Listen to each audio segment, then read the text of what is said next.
So why do we prefer high flow nasal cannula in terms of the nursing staff preference? It's because of the nasal interface being more friendly. But now we have RAM cannula for NAPPV or CPAP, which is equally friendly in terms of the way the baby is fitted with it, is comfortable, can be handled for skin to skin care quite easily.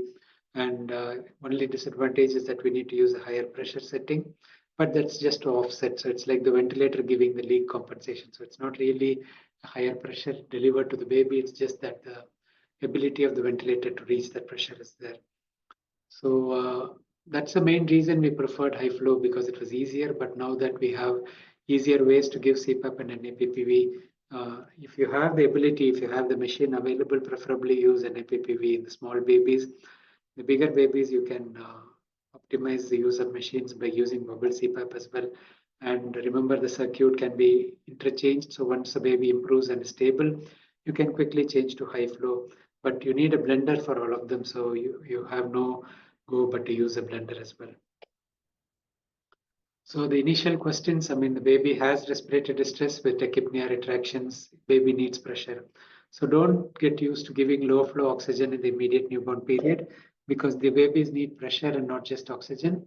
Once you start the pressure, maybe you need little FaO2, but if your FaO2 is high, you need to increase the pressure or escalate the support. And delaying the start of pressure is going to lead to a worsening of the baby's condition. So start early with high flow or CPAP and don't delay, and don't consider low flow in the immediate newborn period for the same reason. If the baby is suitable for NIV, start on CPAP. I said 5 to 7 centimeters max. And early surfactant by LISA or INSURE, you can use high flow or maintain the CPAP during this as well.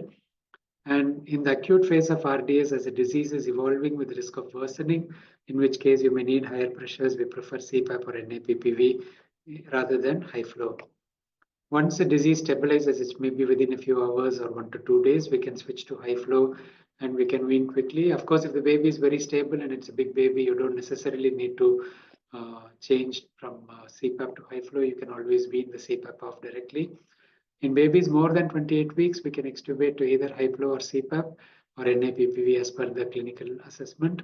But in babies less than 28 weeks, better to use CPAP or NAPPV, preferably NAPPV rather than high flow. And again, once a baby is stable for 2-3 days, we can switch to high flow. And remember that nowadays we tend to keep this pressure for a longer time. I'll discuss that next.